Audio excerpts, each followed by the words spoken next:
Perlahan tapi pasti misteri yang ada di kampung ini mulai terkuak. Dengan begitu tingginya tingkat spiritual di tempat ini pun akhirnya menambah keangkeran yang ada. Bahkan banyaknya fenomena-fenomena yang ada baik ketika kampung ini masih beroperasi atau bahkan ketika kampung ini telah dinyatakan menjadi kampung mati. Lantas, mampukah kami mengupas tuntas misteri yang ada di tempat ini? Saya minta minum dulu. Ada air, ada air. Air. Emang kalau pohon Pak Supri, air.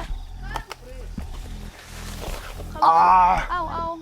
Kak, mendingan kalau yang ini agak ganggu, kamu kunci aja. Kunci aja dulu, Pak Supri. Hah? Gimana dong? Kok Pak Supri nggak ada? Gimana dong? Hah? Serius? Sumpah, tunggu gimana? sebentar Kak. Aku takutnya itu kecohan doang. Kunci dulu Kak. Dia Kunci bilang- tahan sebentar. Dia- Kak Tasya nggak apa-apa, aman. Tunggu. Salah satu kru kita hilang. Aku juga bingung waktu itu kayak, maksudnya bener nggak sih? Kita coba cari, karena tadi dibilang katanya hati-hati teman kamu. Kemudian ternyata yang dimaksud bukan Tasya, tapi adalah salah satu rekan tim kami. Oh, bos. Sebentar. Kak, pelan-pelan ini semua bangunannya masih banyak. Masih banyak yang bahaya, pelan-pelan. Enggak. Kayaknya malah si kakek ini tujuannya baik deh. Hati-hati temen kamu. Mungkin yang ditunjuk malah bukan Kak Tasya. Nah, makanya itu. Dan makhluk itu juga pada saat saya dipancing ke sana, dia tiba-tiba ketawa. Enggak, ini beneran tapi nggak ada, Kak. Awas. Kak. Awas, Hati-hati. hati-hati, sumpah. Hati-hati. Hati-hati. Sumpah, kenapa ya kok gangguannya banyak banget hari Hati-hati. ini?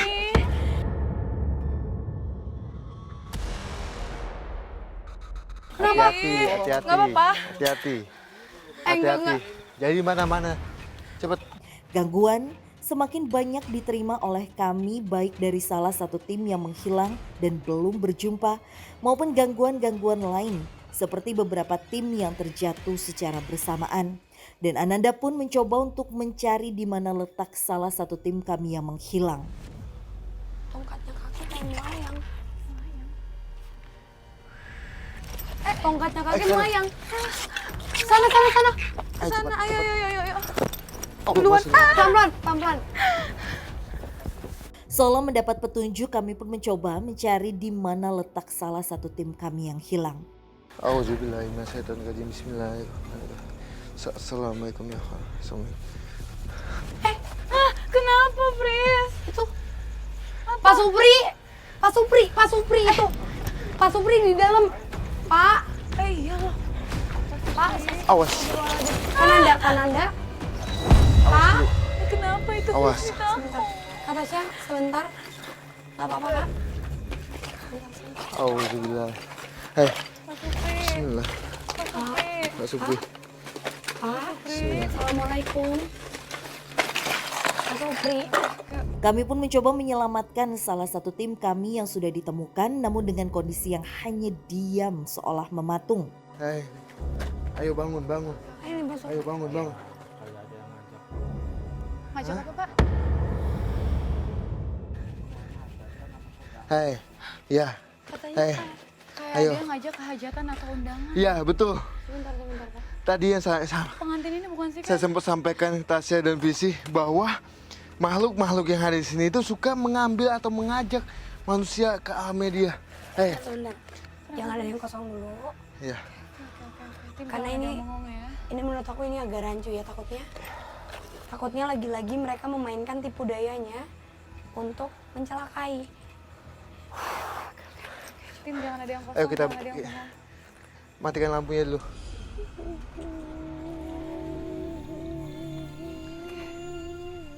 Dan katanya diajak ke sebuah undangan. Kaki begini bangun. Sadar. Nyalain lampunya. Tim nyalain lampu, tim nyalain lampu, tim. Mau ke base camp aja ya. Mau ke base camp dulu. Ya, sebentar di-cut dulu aja. Dikat. Pak Yuk, Supri merem, Pak Supri merem. Dingin semua. Enggak kok, ini udah. Pak Supri, Pak. Supri. Iya, pelan-pelan. Pelan-pelan. Kita break Bawa-bawa dulu aja, lah Kak. syutingnya, break dulu lah Sebentar, syutingnya ya. Usai diselamatkan, kami pun membawa tim menuju tempat lain yang lebih aman agar menghindari dirinya kembali terundang di wilayah ini. Kalau yang saya lihat tadi kondisinya itu lagi capek banget Asya. Sama halnya kayak kamu. Kondisi kamu capek, kamu bisa melihat hal kayak gitu. Pak Supri pun juga sama. Kondisinya capek, bahkan dia kayak kepancing ke bawah dengan makhluk-makhluk yang ada di sini, yang bisa kita bilang dia mengadakan hajatan ya Visi ya. Karena emang ini sih Kak, pas Kakak tadi bilang ada tenda, Iya. kayaknya itu tabrakan antara Pak Supri yang lagi capek sama dimensi mereka yang makin pekat. Jadi itu mungkin alasan kenapa bisa sampai terjadi hal kayak bahkan memisahkan diri dari kita. Nah makanya tadi sebelum kita menemukan beliau, kita coba untuk doa dulu ya yang di awal itu supaya jangan sampai ini betul hilang ke alam media. Kenapa? Ada suara teriakan cewek. Kita mau langsung ke Iya, sana saya yuk. tadi takutnya kenapa-napa lagi. Yuk. Tiba-tiba saja Frisly mendengar adanya suara teriakan. Entah suara siapa itu sebenarnya, namun yang jelas penelusuran kami malam ini sudah terdapat banyak sekali gangguan yang ditimbulkan oleh mereka yang tak kasat mata. Bahkan gangguan itu hampir saja mengambil salah satu tim kami. Kenapa, Pris? Ada sosok Wow. mungkin di sini. Ada cewek. Cewek tengah-tengah itu. Iya. Ada perempuan di tengah-tengah sini. Kami mencoba mendekati sosok perempuan yang ada di tengah jembatan ini. Saat ini perempuannya ada di belakang aku. Tapi dengan kondisi satu badan basah, rambut yang menutup bagian depan, full nutupin. Bahkan aku nggak bisa lihat matanya, wajahnya sedetail seperti apa. Tapi yang jelas, aku yakin sosok ini punya cerita. Soalnya kamu bilang basah, sebetulnya di bawah kita nih aliran sungai besar banget loh. Nih, sosoknya di bagian berlubang ini loh. Bagian kawat yang berlubang, Awas. dia tuh seperti memegang dan bersimpuh kali ini.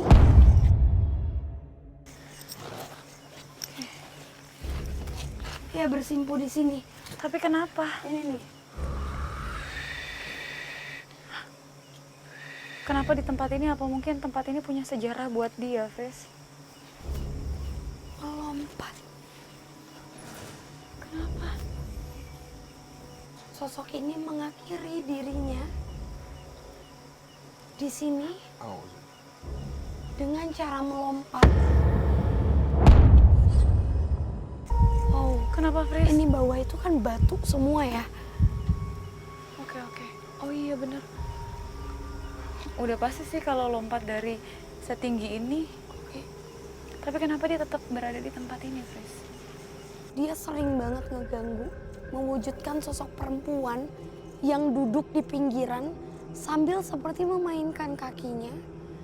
Lalu sosok ini juga Kenapa, Fris? menceritakan tentang perselingkuhan yang dialaminya. Adanya perempuan di jembatan memang dulunya bunuh diri. Bahkan hingga saat ini sosok itu sering mengganggu warga yang memang masih melewati area jembatan. Perempuan kan perempuan sakit hati sama perempuan lagi karena suaminya kan diambil dia gitu. Jadi akhirnya dia kan bunuh diri. Itu dendamnya sama perempuan juga gitu. Dan maaf ya, tapi sosok ini nggak suka sama kita berdua. Dia nggak suka dengan wanita seperti tatapan bengis. Maaf ya, tapi emang kenapa tadi bagian rambutnya itu menutupi badan depannya, karena full di bagian sini. Dari mulai area dagu sampai ke bawah itu luka. Kamu tau gak sih kayak badan yang tertancap batu. Dan jelas banget kalau sosok ini tuh tadi mengeluarkan suara seperti teriakan itu sama seperti pada saat dia melompat. Jadi pas dia melompat dia baru berteriak. "Ah." Yang benar-benar itu kesengajaan dari dirinya. Karena dia ngelihat pasangannya berselingkuh. Juga pada saat itu membawa perempuan lain melintas di jembatan ini dan juga ada jembatan besar di sana. Jadi ada jembatan lain di sini. Iya, jadi diikutin. Oke. Bahkan saat ini dia tuh kayak narik tangan aku itu. Dia kayak narik tangan aku. Aku takut kamu jatuh nanti. Dan dia cuma bilang kalau dia berharap dan dia mau semua wanita itu bisa merasakan kesakitan yang dia rasakan. Jadi itu doang tujuannya. Dan aku yakin yang sering melihat sosok penampakan ini rata-rata itu malah perempuan atau anak kecil. Jadi emang ini aktif banget ya Kak untuk menunjukkan atau menampakkan dirinya. Oke. Kenapa? Kita berdiri lagi karena bener kata kamu Tasya. Aku tuh takut kayak tujuannya tuh Jahat atau celakain kita ya? iya. Merasa berbahaya ketika terus berada di dekat sosok perempuan ini, kami pun mencoba untuk